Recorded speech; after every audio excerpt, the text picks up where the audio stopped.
And the estate tax reg, which is what we were talking about earlier, price at which property or service would change hands between a willing buyer and a willing seller, neither being under compulsion to buy or sell, and both having reasonable knowledge of the relevant facts. Where that comes into play a lot of times is if you have a business that at the time of death or the time that you valued it, it was significantly different than what happened afterwards. So the business grew a whole lot or the business shrunk a whole lot, and someone says, well, wait a second, that value is not right because this happened after the fact. Well, the valuation assumes knowledge of the relevant facts at that time. So if the business goes gangbusters and it's worth a whole lot more after the fact, as long as it wasn't reasonable to know that at the time, your valuation is still good. And the flip side of that's true too. I mean, if it fell off the face of the earth and there was no way to know that at the time, that comes into play a lot of times in estate taxes. Valuation adjustments. This is where you see a lot of times in estate valuations, discounts.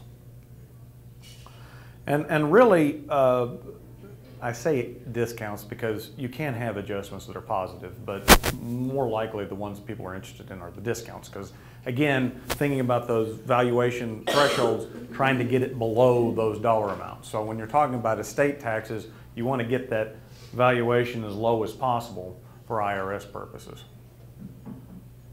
So usually we're talking about discounts, and if you think about a discount, there's two generally that are applied in estate taxes. There's lack of marketability and lack of control. If you think about it, if you owned 100% of IBM, theoretically, it would be worth a lot more than a single share individually added up. Or the other way, if you owned part of LLD, law firm, your individual ownership of that is not worth as much as if you owned 100% of the firm, okay? That's the control discount. You don't control the board of IBM with one share of stock, and unless you deal with a private company, a lot of times, unless you own a majority of the stock, you don't drive the boat either. Lack of marketability is a separate thing, and it again goes back to why we don't use market valuation very often, is because there's not a ready market. It's not like you can go sell your shares of IBM at any broker. Selling a smaller business is a lot more difficult because the market is not as broad and it's not as liquid. So usually when you're dealing with a small business, you're going to say, well, okay, this business as a whole, as it sits, we've done all these calculations, the financial engineering as I call it, and we say this business is worth $1 million. Now, X, Y, and Z individual owns 20% of that company. What is their 20% worth? I'm going to say, well, because it's only 20%, we're going to apply a lack of control or a lack of control discount. So 20% is less than 100% as a whole. What's that percentage? It depends. I'm also going to apply a lack of marketability discount because it's a small company. I can't just go sell it. The combination of those two, I've seen anywhere from 10% to 60%. So it's not an insignificant adjustment on what the company's worth, depending upon what you want your outcome to be.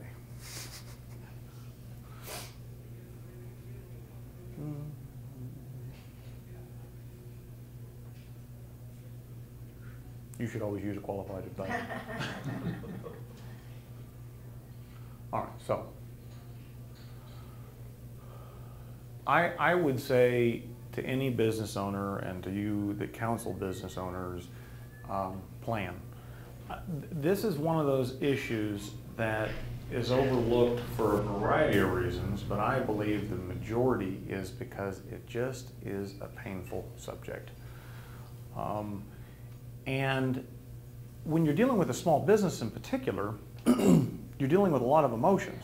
You're dealing with ego that's into this business, that's been their livelihood, that it's very hard to separate their personality from the business.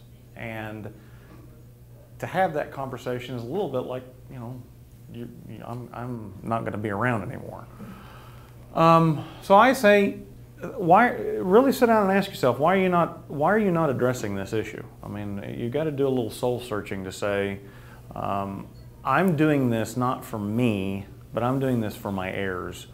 I literally was dealing with a client last week that, no, this week, sorry, I was on vacation last week. Just finished their father's probate.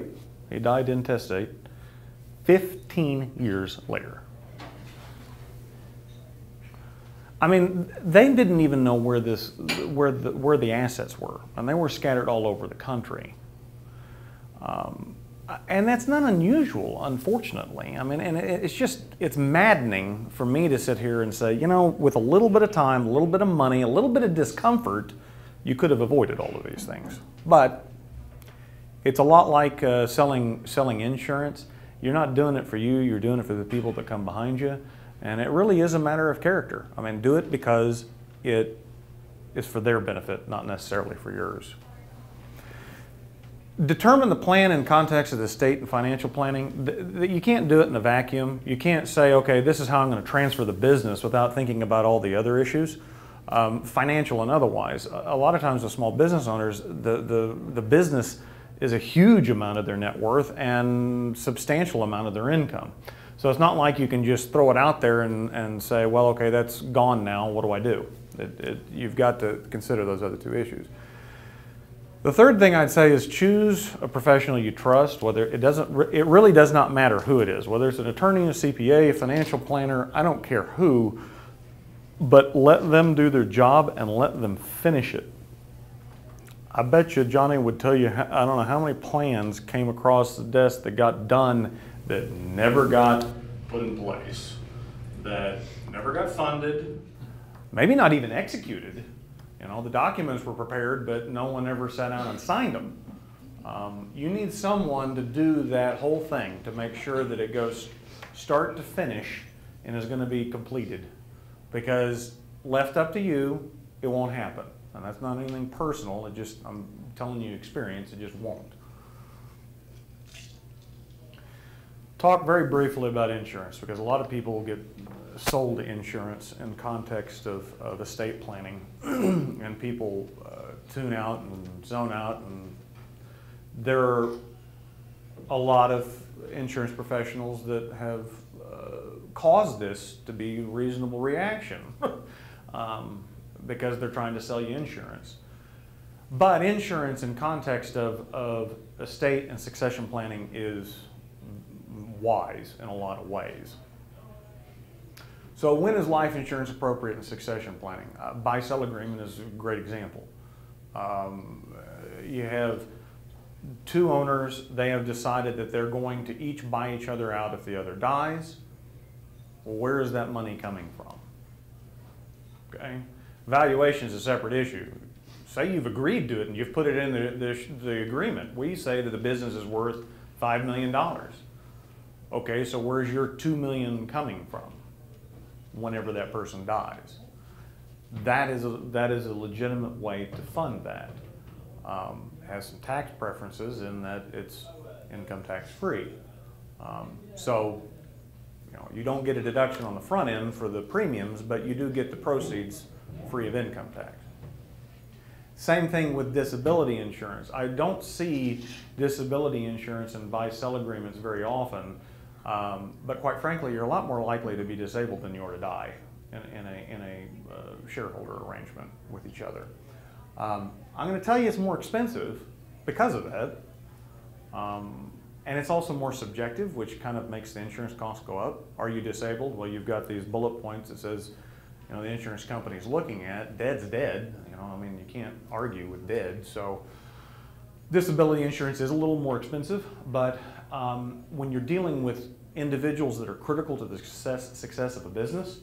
You know, they generate 90% of the sales, or they know all of the patent information, or have all the client relationships.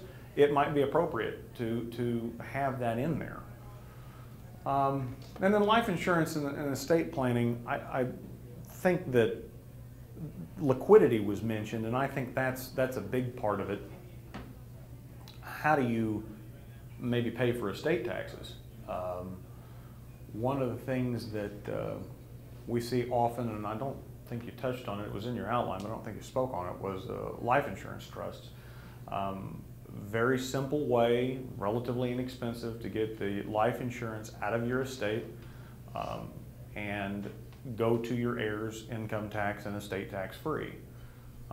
So it can be a planning tool to transfer wealth if that's what you want to do, or it can actually provide liquidity to pay estate taxes if there are any. But that's where the planning goes. Okay. Questions?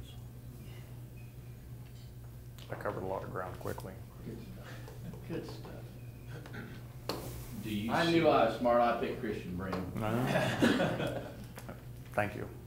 Do you see most of your clients coming in small businesses that are formed as an LLC? More so in the last 10 years, because that's what attorneys have pushed them towards. I think that I think originally there was some concern from CPAs about how the IRS was going to tax them. Although the IRS hasn't really given us any definitive regulation, they've gone long enough without saying anything that it's kind of assumed.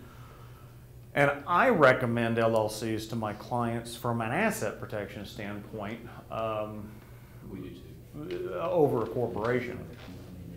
Now, if they're in a corporation, I don't necessarily recommend they change it, but I think there's definite asset protection benefits of an LLC over a corporation.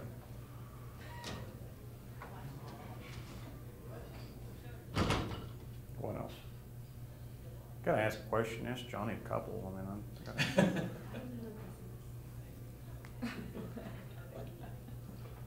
You're now full, and you have no questions. You have to at least.